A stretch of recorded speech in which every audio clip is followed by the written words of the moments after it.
Hey friends, tonight I'm going to tell you a true crime story, softly, gently, but not just any story. This one unfolds in a quiet motel room, under flickering neon, beside a stretch of forgotten highway. Picture this. It's late. The curtains don't quite close all the way. The hum of a vending machine buzzes just outside your window. There's a smell, old carpet, maybe cleaning bleach, or maybe something trying to hide a secret. This is the kind of place people disappear from. The kind of place where the front desk clerk forgets your face the second you check in. So before you settle in, take a moment to like the video and subscribe, only if you truly enjoy what I do here. And hey, tell me where you're listening from and what time it is for you. I'd love to know. Now, turn off your lights, let the fan hum a little white noise into the room, and let's begin tonight's journey. You're driving. It's 1996. A stretch of Nevada desert presses out on either side of the road like a dusty sea. You're somewhere between nowhere and nowhere else. Your gas tank is low, but your options are lower.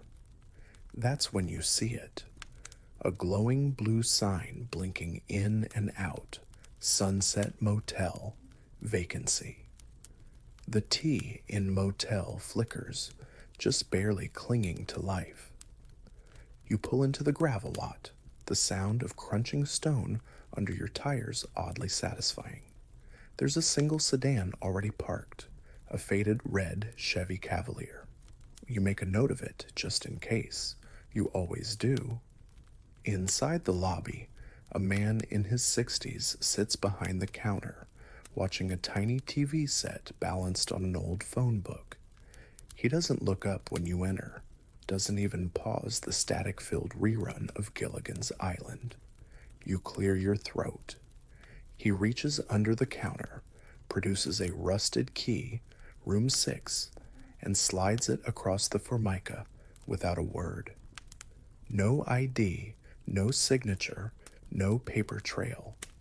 You're too tired to care.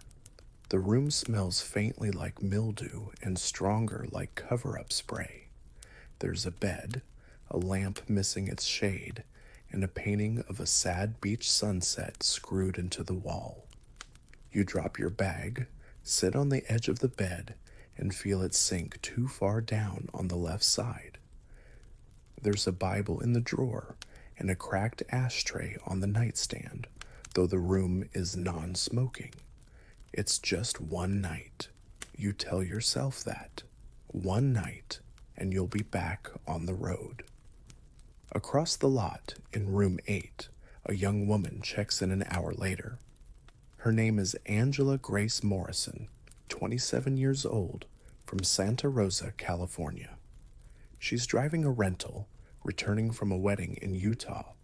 No one knows why she chose this motel, this town, this moment. She had a reservation for somewhere else. That's what her sister told police later. A real hotel with real sheets and fresh coffee. But she stopped here. Later that night, a guest in room 10, an old man with insomnia, hears screaming. Not a long scream, not a horror movie scream, just a sharp gasp, like someone shocked to be dying. He calls the front desk. The clerk says he'll check it out. But he doesn't. He never leaves the lobby. When police ask him later what happened, he says, "Didn't hear nothing. TV was loud." In the morning, Angela's car is still parked outside room 8. But Angela is gone. Her bed is made. Her suitcase is inside. Her wallet, her phone, even her toothbrush are still neatly arranged. The bathroom door is half open. Steam still lingers, as if someone showered, then vanished while the water was still dripping from the faucet. That's when the strange details begin stacking up. Her car keys were found not on the nightstand or in her bag, but on the hood of her car. The manager says he doesn't remember seeing her face, says she must have checked in late, but a local waitress recalls serving her coffee at the diner across the street. She looked nervous, the waitress said, like she was being followed. There's no footage. The motel's security cameras? Fake. Just blinking red lights to give a false sense of safety. You walk past room 8. The door's still locked, but police tape flutters like a whisper. You peer into the window and see the unmade bed, the untouched suitcase, the faint outline of a handprint on the mirror. It's like she was there and then wasn't. The sheriff calls it a missing person. The town calls it a bad dream. You call it the start of something you can't forget. The motel staff clean out her room 2 days later. But one thing is missing. The bed sheets. No one knows where they went. They weren't in the laundry. They weren't in the dumpster. They just vanished. And here's your first quiet truth. In 1996, small-town motels along Route 80 saw a 31% increase in missing persons compared to 5 years before. Most were never solved. Most were never named. It was a different time, but not so different. Your feet crunch back across the gravel. The wind picks up. A plastic bag skitters across the lot, like it knows something. A crow lands on the motel sign, which still blinks vacancy, even though no one ever truly leaves this place. You wonder what Angela saw that night. You wonder if she ever really made it inside. And most of all, you wonder if someone else already knew she wouldn't make it out. You don't leave town right away. Something keeps you lingering, circling back to the Sunset Motel, like a moth pacing the same flickering bulb. You stop by the diner again, the one with chipped mugs and coffee that tastes like burnt patience. The waitress with tired eyes remembers Angela. She says Angela sat in the corner booth and barely touched her eggs, just stared out the window. She wrote something in a napkin, the waitress says. She left it behind. You asked to see it. The napkin is folded, wrinkled, coffee-stained, and on it, in shaky block letters, just 4 words. He's in room 3. You walk back across the highway, heart suddenly quieter than the wind. The clerk at the front desk is watching TV again, reruns of something laugh-tracked and brainless. He doesn't notice when you drift past the office window. Doesn't even look up when you hover outside room 3. The curtains are shut tight, but there's something off. One edge is tucked in too high, like someone yanked it shut too fast. You press your ear to the door. Nothing, not even breathing. Then a soft, rhythmic clicking. Tick, tick, tick, like a Zippo lighter opening and closing. You don't knock, not yet. Instead, you walk around the back of the building. There's a service alley, a rusted-out vending machine, and a pile of cardboard boxes gone soggy with dew. From the far end, you see a back window cracked slightly open. There's movement inside. A man sitting cross-legged on the bed, flicking a silver lighter open and shut. He's staring at the wall, not watching TV, just staring. And beside him, on the floor, is a set of motel sheets, folded, clean, like something meant to be used, but wasn't. You step back before he sees you. You're not ready for this. Not yet. That afternoon, you talk to the local police. It's a one-room station with a coffee pot older than your car. The officer on duty, Deputy Lane, listens with a squint. He writes down a few notes, but looks skeptical. She checked in alone, he says. No signs of struggle. Probably just ran off.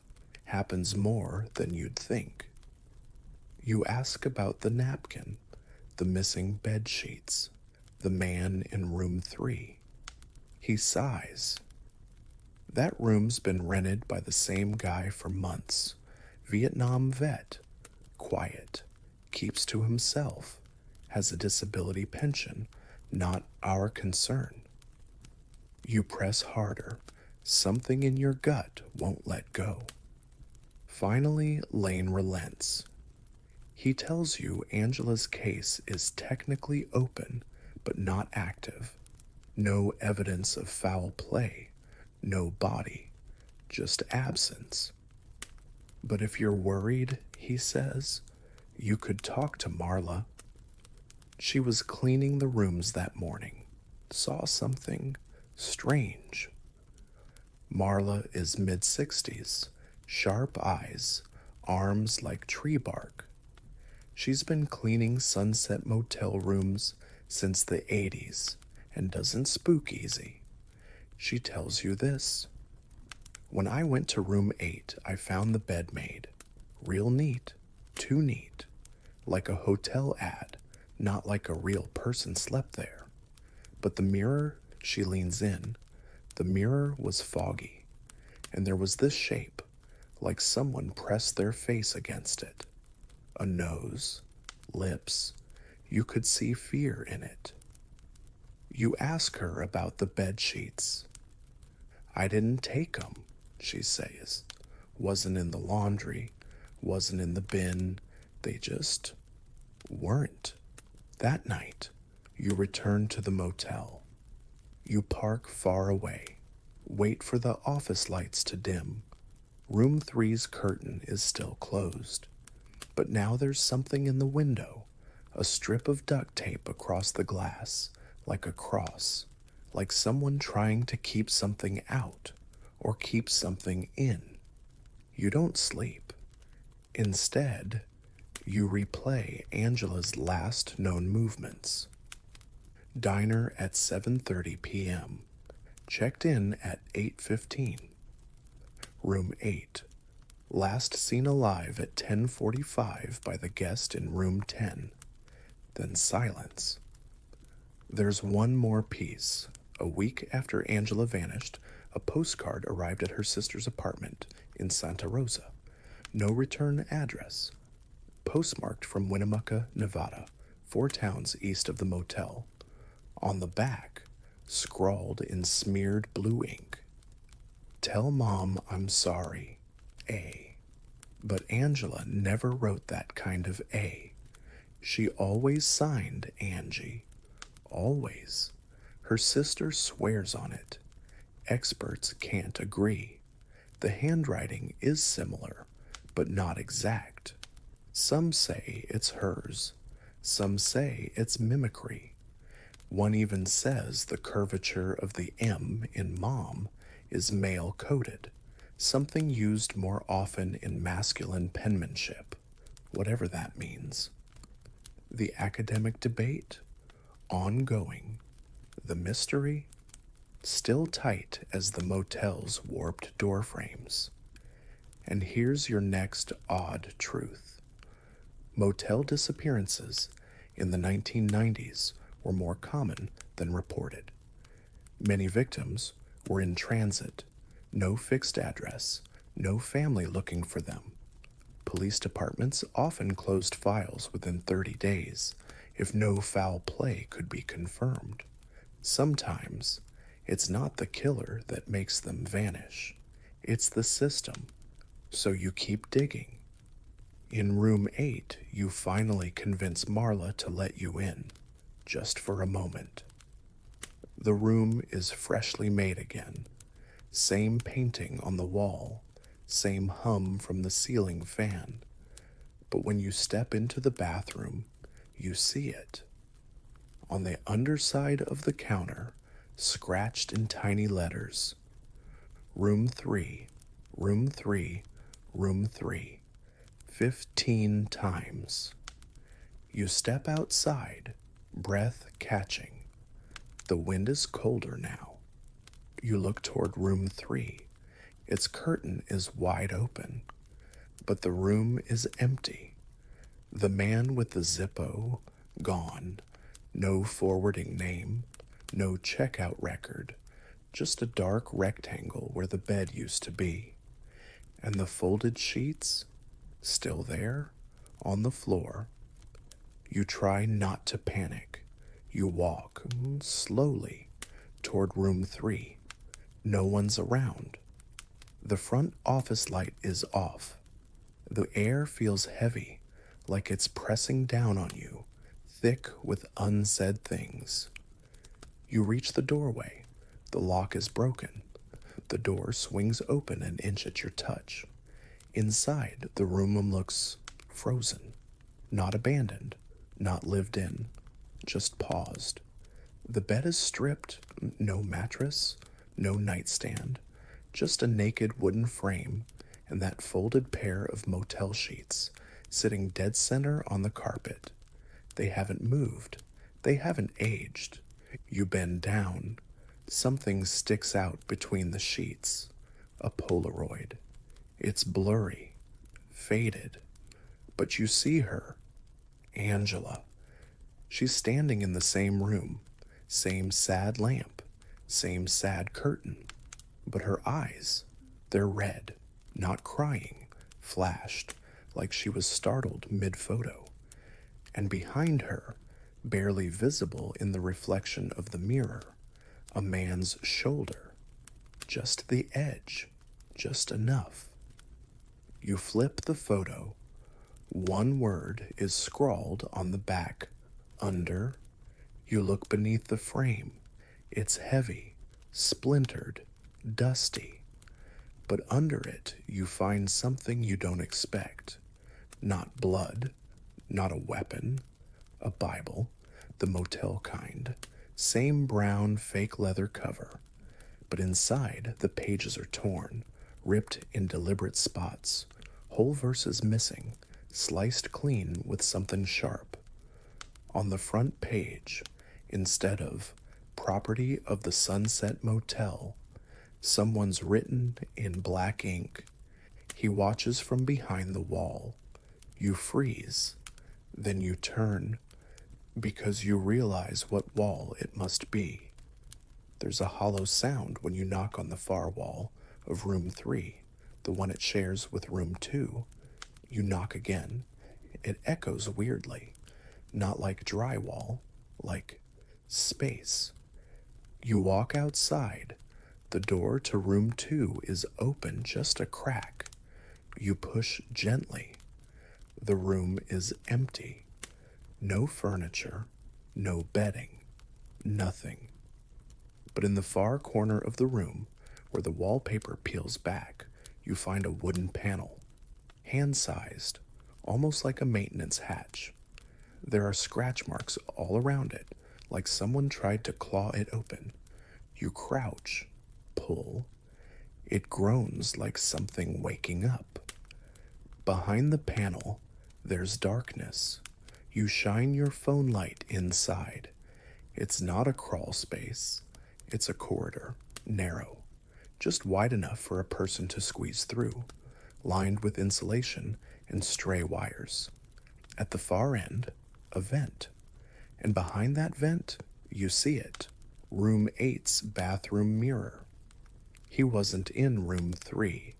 He was behind it, watching through the vent, watching her. The outline Angela left on the mirror, that moment of fear. She saw him. Your heart pounds. You stand, step back, nearly trip over something on the floor, a shoebox shoved behind the door.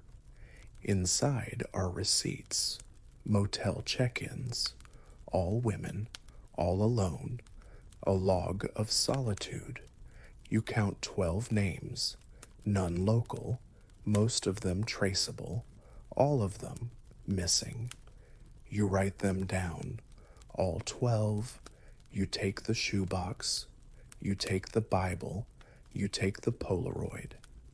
But when you get back to your car, the passenger door is unlocked. You didn't leave it that way.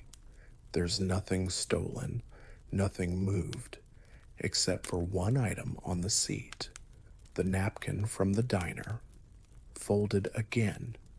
But this time, when you open it, it doesn't say he's in room 3. Now it says he's not gone. You leave. You have to. The town doesn't want answers. It just wants quiet. You drive past the police station. The windows are dark. You consider knocking. You don't. The motel shrinks in your rear view like a rotten tooth finally pulled. But you know this isn't over. There's a pattern, a name, a corridor of holes across forgotten highways. And you're now part of it. And here's your last truth of Act 1. The FBI maintains a database of missing persons, but nearly 600,000 people are reported missing every year in the United States. Most return, some are found, but tens of thousands, never. No foul play, no evidence, just vanished. It's been 3 months. You haven't slept properly since. You still think about Angela, about the duct-taped window, about the blinking T in the word motel. You see it in dreams. You tell yourself you'll let it go. But then you get an email. No subject, no body, just an image attachment. It's a grainy motel hallway. You zoom in. A figure stands at the end, and in their hand, a silver Zippo. You don't open the image again. You can't. Instead, you sit there in the dark in your apartment, in that in-between place where fear isn't panic, but something slower, a whisper that settles behind your ribs and waits. That Zippo, it haunts you, that rhythmic tick of metal flicking open and shut. You didn't even see his face, and still, he's burned behind your eyes. You try to tell yourself the photo's fake, a prank, a glitch in your memory. But deep down, you know better. Because it wasn't just a Zippo. It was your reflection. That hallway, those were your shoes. You start researching. Not on Google, not the public web. You find yourself in weird forums, shadow corners of the internet, where amateur sleuths and retired detectives trade stories like ghost hunters. You post about Angela, about room 3. You even include one blurred scan of the napkin. Within days, someone responds. Username Motel Watcher 88. They message just one sentence. I've seen that handwriting before. Amarillo, Bindokus Yüzdoksan Üç. That leads you to the Dustwood Inn, Amarillo, Texas. You're on a flight the next day. You rent a car, check in at a nearby hotel, but not at Dustwood. You're not ready to sleep there. Instead, you visit during daylight, pose as a travel blogger, writing about classic roadside architecture. You even bring a disposable camera to sell the act. The clerk at Dustwood?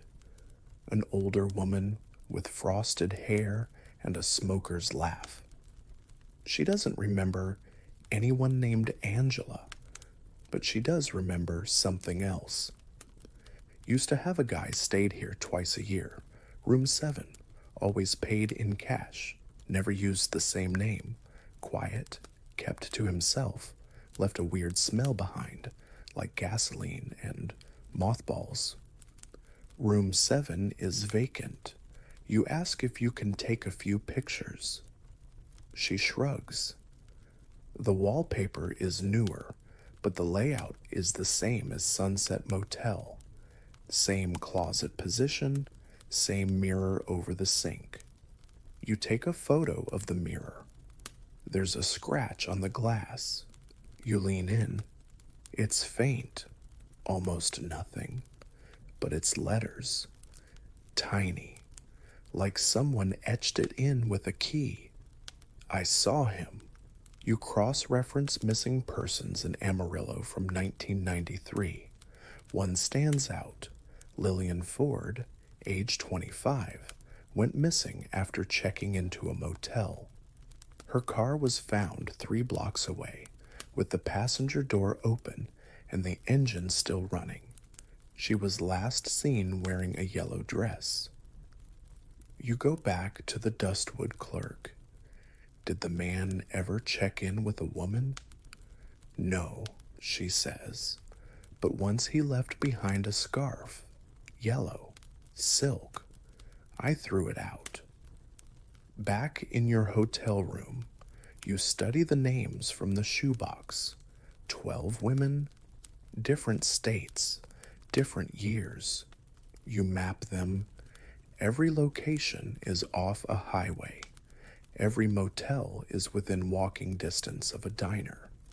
Every case was closed due to lack of evidence. Most of them, just like Angela, left behind everything, except themselves. You call Deputy Lane. He's surprised to hear from you. You tell him what you've found about the napkin, the Amarillo match, the handwriting, the rooms. He listens, quiet. Then he says, "You ever think maybe you weren't supposed to find this stuff? People go missing. It's sad, but it happens." He pauses, then adds, "Be careful what you drag into the light. Some things are meant to stay buried." That night, you receive a second email. Subject: You look tired. Attachment: an audio file. You hesitate, then press play.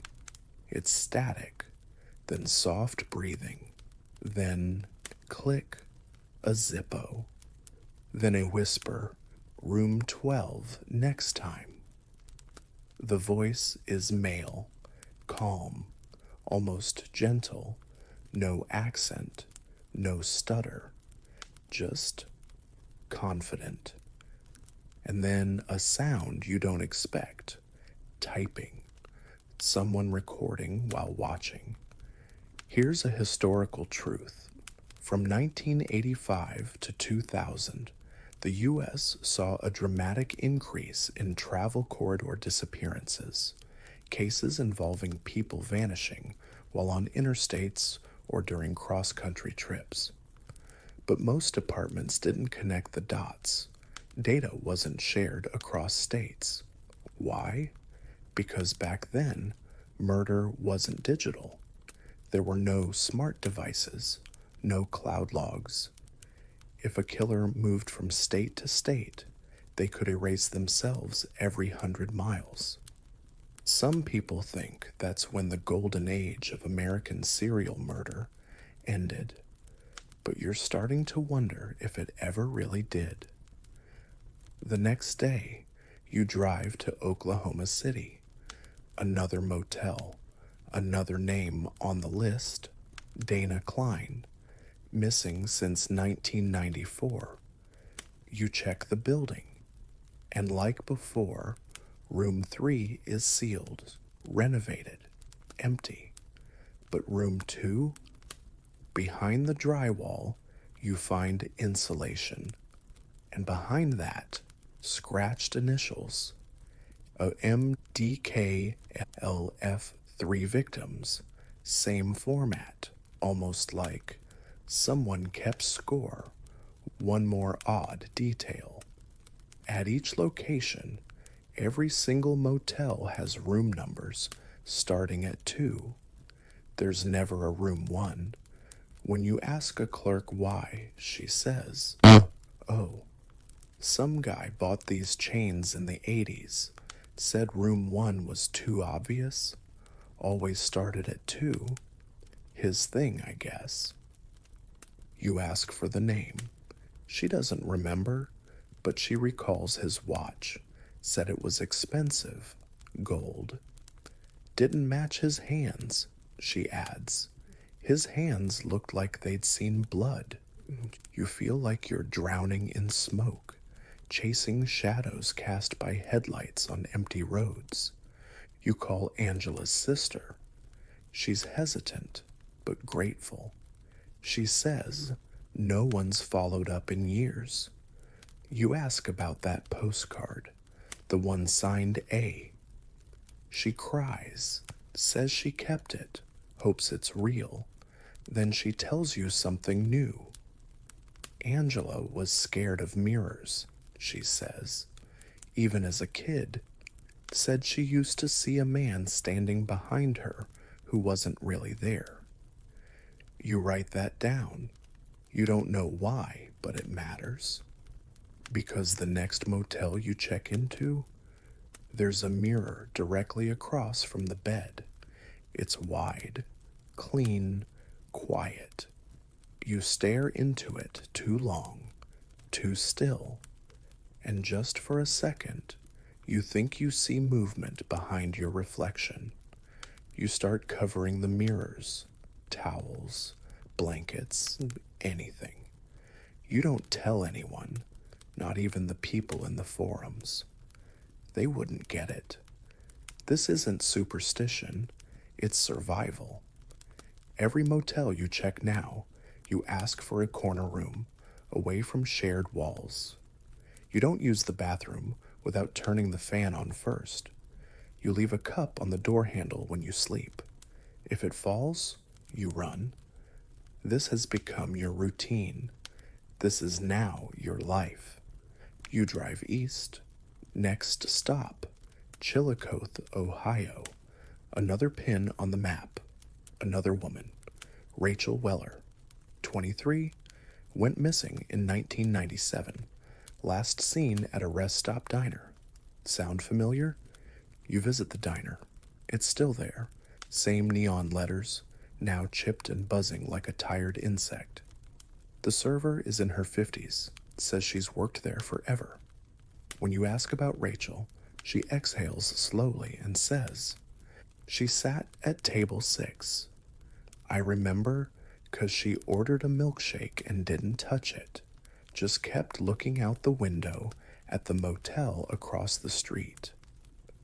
You look out the window now. The motel's still there, still open, still rotting. Rooms 2 through 12, of course. You check in, not as yourself. You've stopped using your name, not paranoia, just practicality. They put you in room 5. The AC hums like a warning. The curtains are so thin they might as well be made of gauze. And the mirror? Already cracked, already watching. You sit on the bed and think, what did he see in them? Why Angela? Why Lillian? Why Dana? Why Rachel? They weren't connected, different states, different years. But there's always the diner, the traveling alone, the cheap motel with bad lighting and worse carpets. You pull out the shoebox log again, study the names. That's when you notice it. The first initials of every name, in order of disappearance. A, L, D, R, C, B, T, S, K, J, H, E. You rearrange, try again. Still, It doesn't spell anything, but it feels like something, like a ritual. Here's your strange fact for the night. In the late 1800s, hotel registries often had a hidden symbol, an asterisk, a check mark, or a subtle underline that staff would use to indicate trouble guests, those who acted suspicious, who paid in cash, who traveled alone. In modern chain motels, that's gone. Automation replaced hunches. Now a serial predator can check in, leave no name, and disappear before sunrise. And no one flags it. No one cares. That night, the dream returns. You're in room 8 again. Angela's room.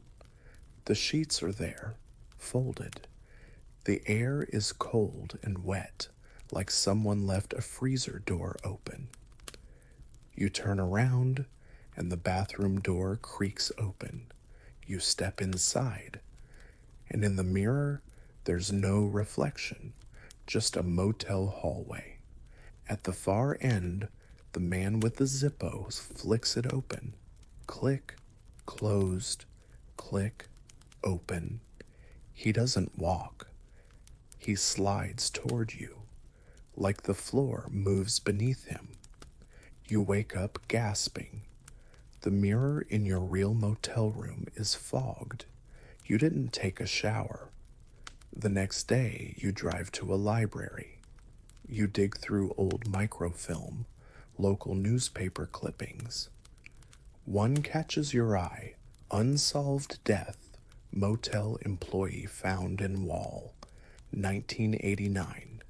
It's not a victim, not a woman, a man, a janitor at a different motel, 5 counties away.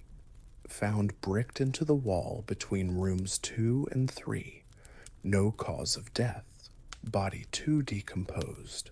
No ID. One detail survived.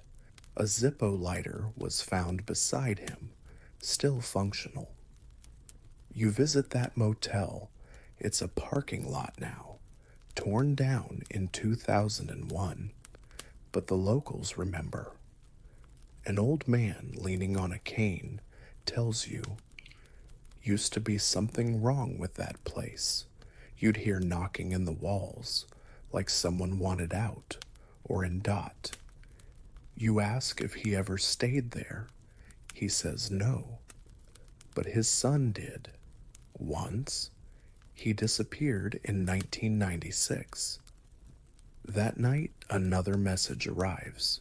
This one is handwritten, left under your windshield wiper. Just 3 words. Try room 9. You're tired. You want to stop, but you don't.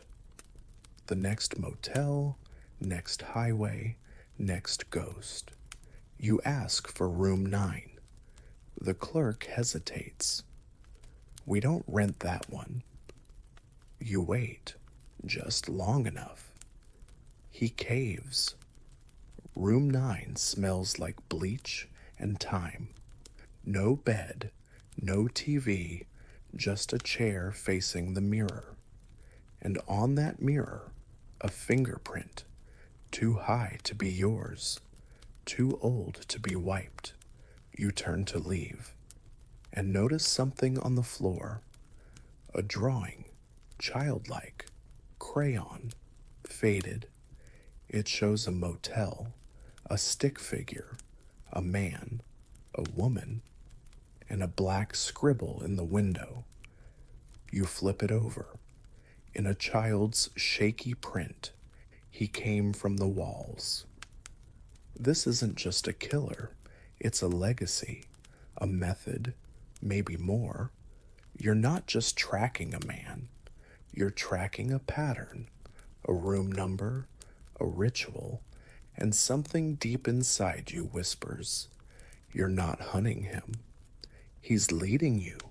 You start asking new questions. Not who is he, but what does he want you to see? Because this doesn't feel random anymore. Each clue he leaves, each whisper, each napkin, each room number, each creaking door, he's curating this, like a story unfolding one eerie chapter at a time. You've started sleeping with a voice recorder on, not for safety, for memory, for proof. One morning, you listen back to a night where you remember sleeping soundly. You hear nothing at first, just breathing, the fan, the low hum of motel silence. Then, at 3:13 a.m., footsteps, heavy, slow, just inside the room. No door opens, no glass breaks, just footsteps, then the sound of the Zippo, click, flick, click, and then a whisper, a single word, right into the mic. Closer.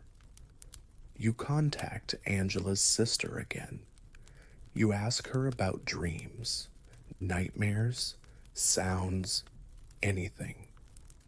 She pauses, then says, "After Angela vanished, my mom started locking her mirror cabinet at night. Said she'd wake up to find it open. Said she saw a man's face behind her. But when she turned around, he wasn't there." You ask her to describe the face. She says she never saw it, but her mom drew it once. You ask for the drawing. She texts it to you, and you stop breathing because it's him. Same cheekbones, same vacant eyes, same mouth, too small for the face. It's not photographic, it's not even that good, but the vibe is exact.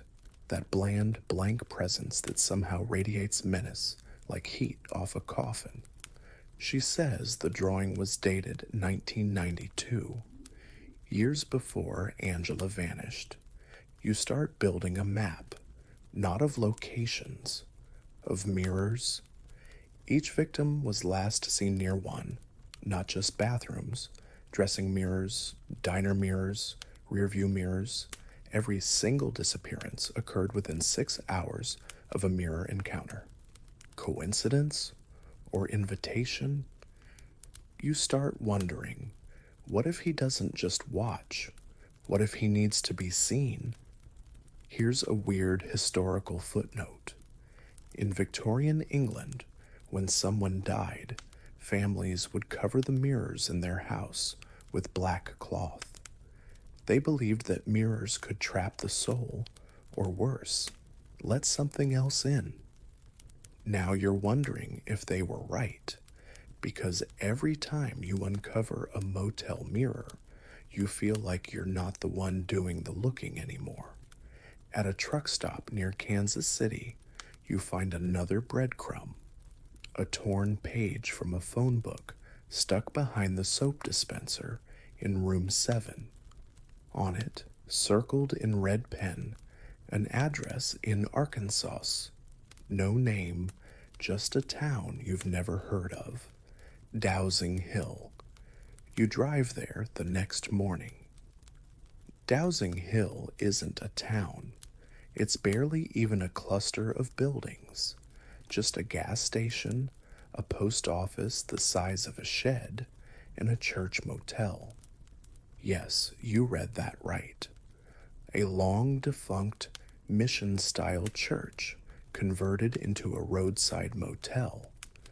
The sign is sun-bleached and cracked, the letters barely visible, but the number above the door, room 3.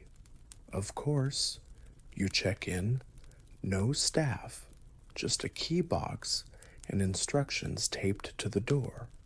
Inside, the room is lit by a single bare bulb. No TV, no phone, just silence. You sit. The walls are thicker here, made of stone. The air is cooler, musty. You examine every inch, and that's when you find it. Behind the dresser, barely visible under the peeling plaster, is a wooden slat carved with numbers, not a date, coordinates. You plug them in. They lead you to a wooded area, 30 minutes outside town. An abandoned trailer, rusting in place. You almost turn back. But then you see it, scorched into the trailer's siding, in soot and ash, a Zippo silhouette. You step inside. It's cold, still, dust and animal droppings everywhere. But in the center, on a plywood table, you find a motel ledger, names scratched out, 12 Polaroids, a folder labeled mirrors, and inside that folder, photos, dozens, maybe hundreds of mirrors, motel mirrors, and in each one, a faint blur. Sometimes a face, sometimes just an impression. One looks like Angela, one looks like you. You flip the last page. On the back, written in all caps, only in the glass. Always room 3. He's not the first. You drive back, heart dragging behind you like an anchor. That night, your dreams shift. You don't dream of the man anymore. You dream as him. You're inside the wall, breathing through the drywall, watching the guest brush her teeth. You don't move. You just exist. And in that moment, you feel peace. You wake up screaming because you remember something else. In the dream, you lit the Zippo and smiled. You stop driving for 2 days. You stay in a busy hotel, downtown, cameras everywhere, no shared walls. You try to feel normal. You eat overpriced takeout. You scroll your phone without reading anything. You sleep with the light on. And still, he finds you. Not in dreams, not in mirrors, but in details. The hotel room clock resets to 3:13 a.m. The room service receipt lists your name, though you checked in under an alias. And in the morning, the bathroom mirror is fogged despite you never showering. In the center of the glass, drawn with a fingertip, room 3. You realize this isn't just about the man anymore. It's not even about the victims. It's about attention. He wants to be known, documented. Notoriety isn't a risk to him. It's a ritual. The records, the napkins, the photos, the voice recordings, the mirrors, the dreams. It's all part of a design. So you dig deeper. You reach out to a friend of a friend, a criminal profiler, retired FBI. You share the pattern, carefully omitting your name. Just a puzzle, you say. A theoretical. She calls you after 2 hours. Her voice is tight. I don't know what this is, she says, but it's not a conventional offender. No signature MO, but extreme psychological consistency. Obsessive documentation, room preference, symbolic objects. He's not just acting out violence. She pauses. He's curating mythology. That's when it hits you. This isn't just murder.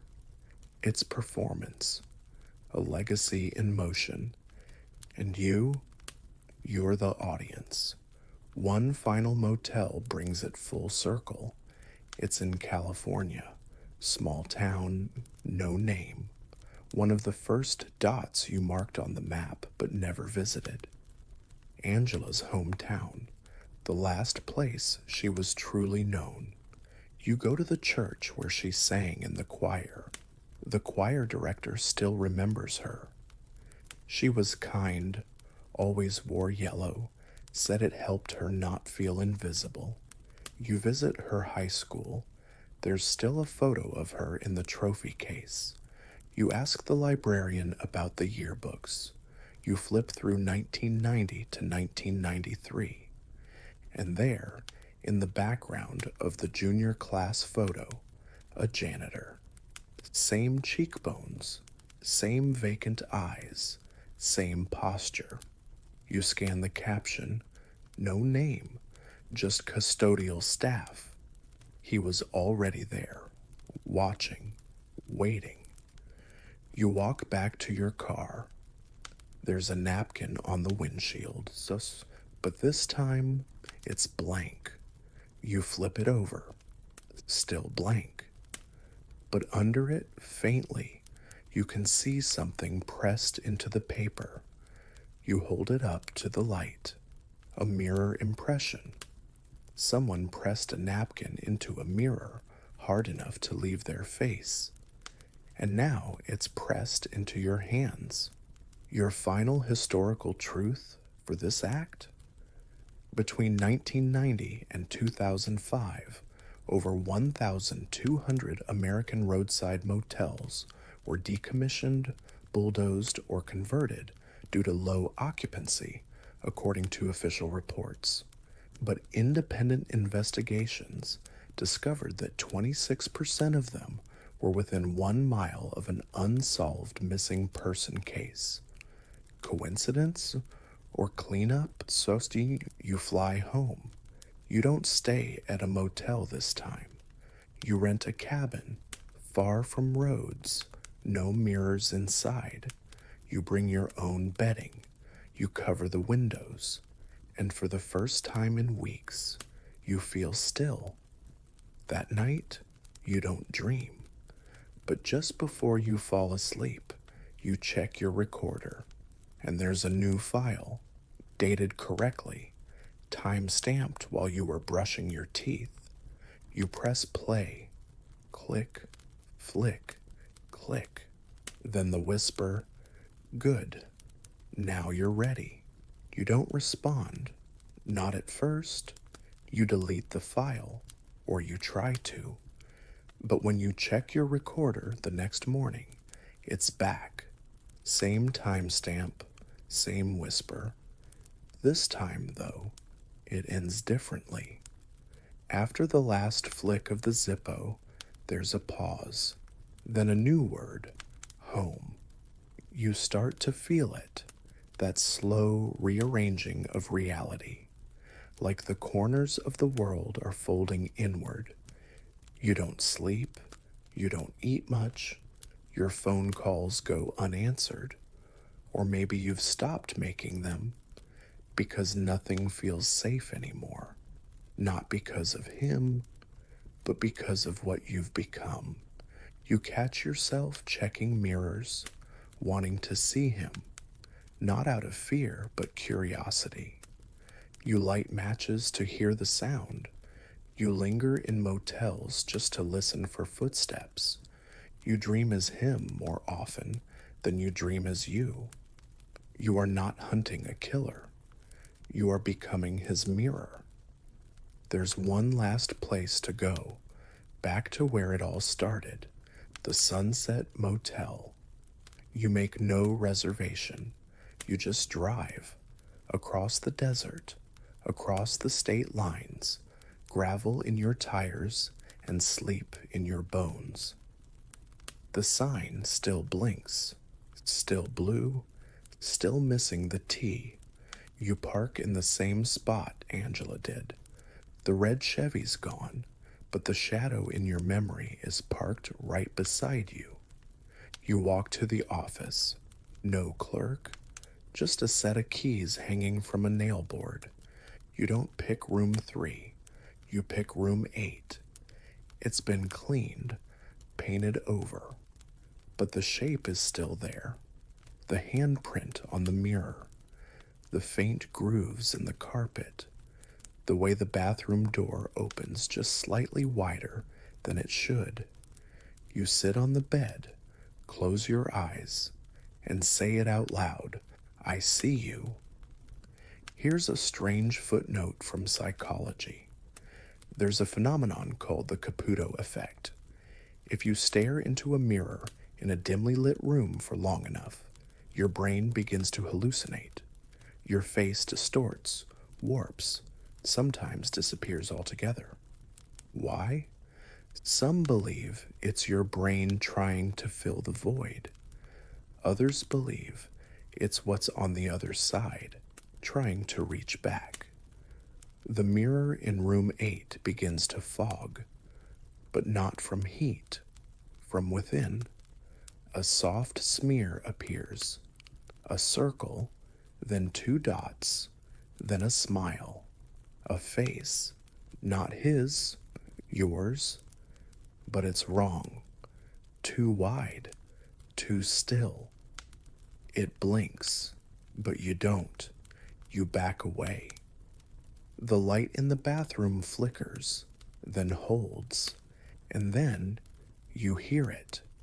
Not footsteps, not whispering, typing, faint but deliberate. You look under the bed, nothing. You open the closet, just your reflection in the mirrored panel. Then you look again. The reflection is typing. You are not. The door behind you creaks. You turn slow, nothing there. But when you look back at the mirror, the reflection is gone. Just the room, just the empty bathroom. You reach out and touch the glass. Cold, hard, and then soft, like it's pulling inward. You jerk your hand back. There's a fingerprint on the mirror now. Not yours, not shaped right. Too long. The drawer is locked. You remember the Bible, the missing pages. You pry the drawer open. Inside, taped to the wood, is another napkin. One word. Choose. You stare at it for a long time. Then you take your recorder, place it on the nightstand, hit record. You speak into the quiet.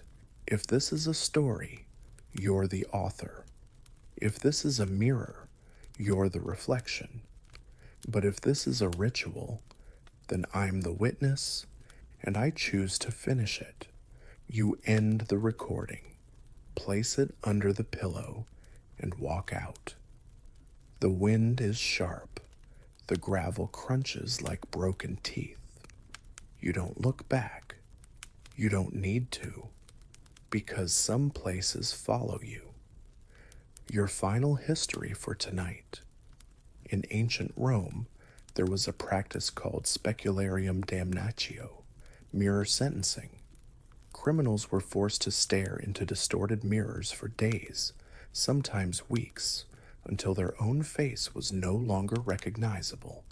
It was a punishment meant to erase the self, to make a man a stranger to his own image. You think about that as you drive and wonder, was he punished or did he punish himself? You don't stop driving until morning. The sky is pale, the radio static. Your phone buzzes once, a voicemail, no number. You press play, Zippo, click, flick, then you've seen enough. You start to feel it in your bones. This isn't about closure. There is no arrest waiting, no final reveal, no courtroom, no confession, because this isn't a mystery you solve. It's a place you enter.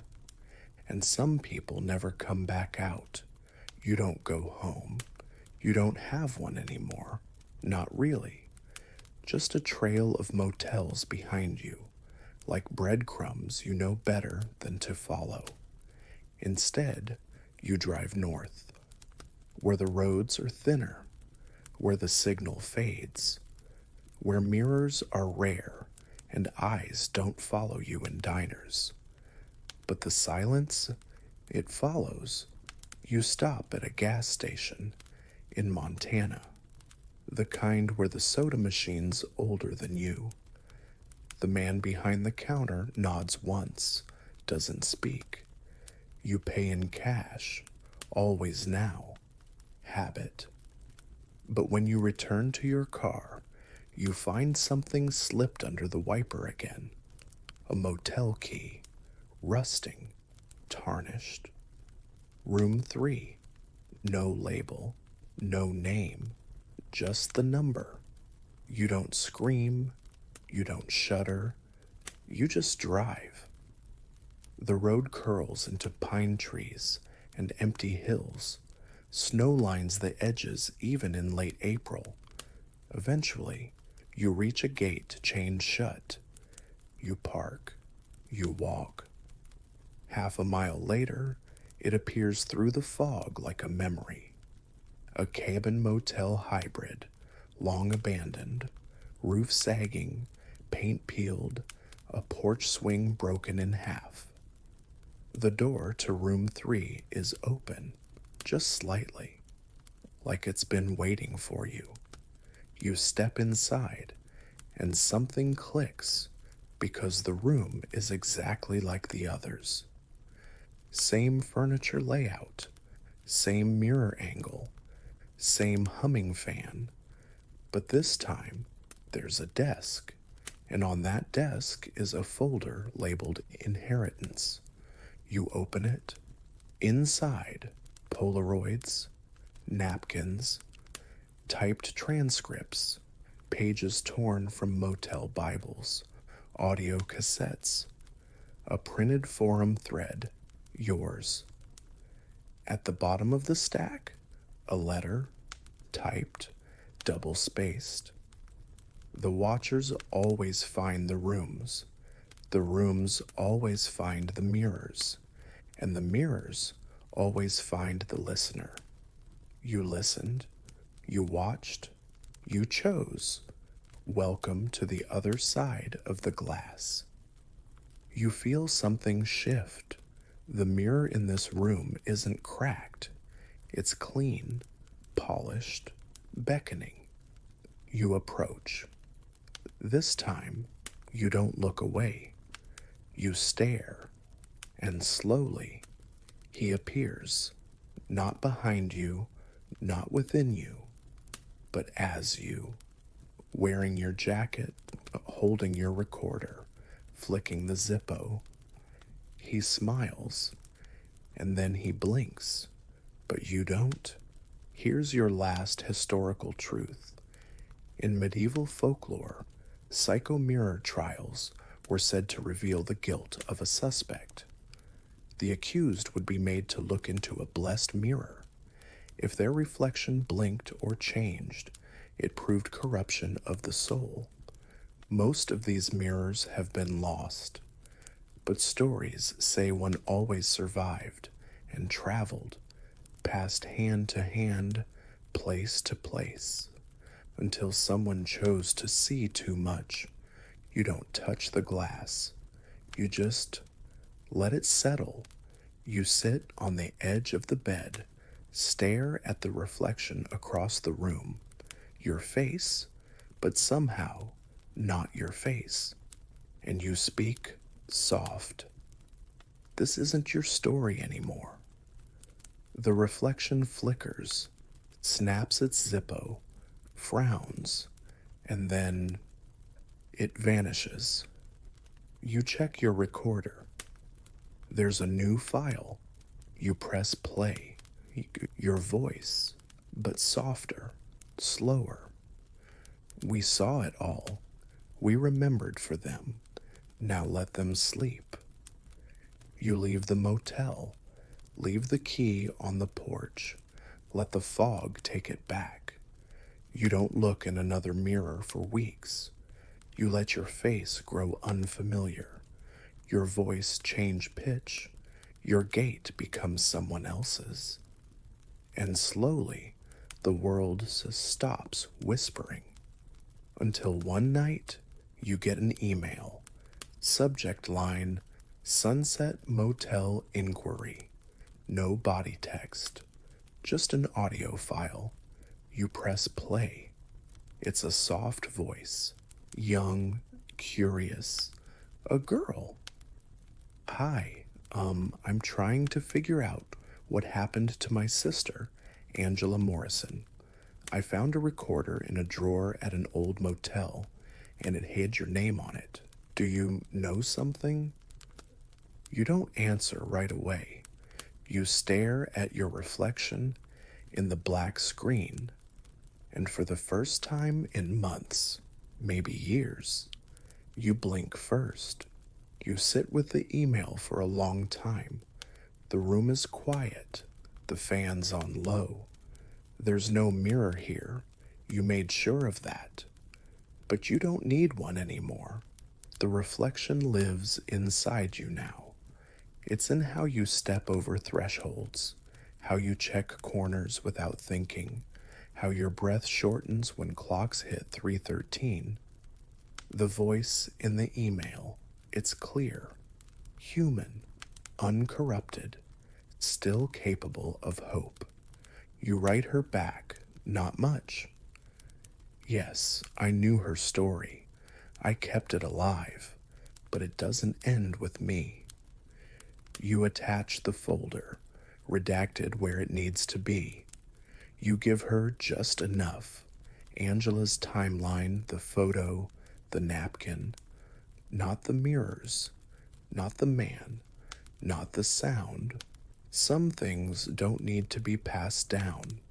You turn off the computer, go outside. It's night. The stars are clearer here. You haven't seen stars in a long time.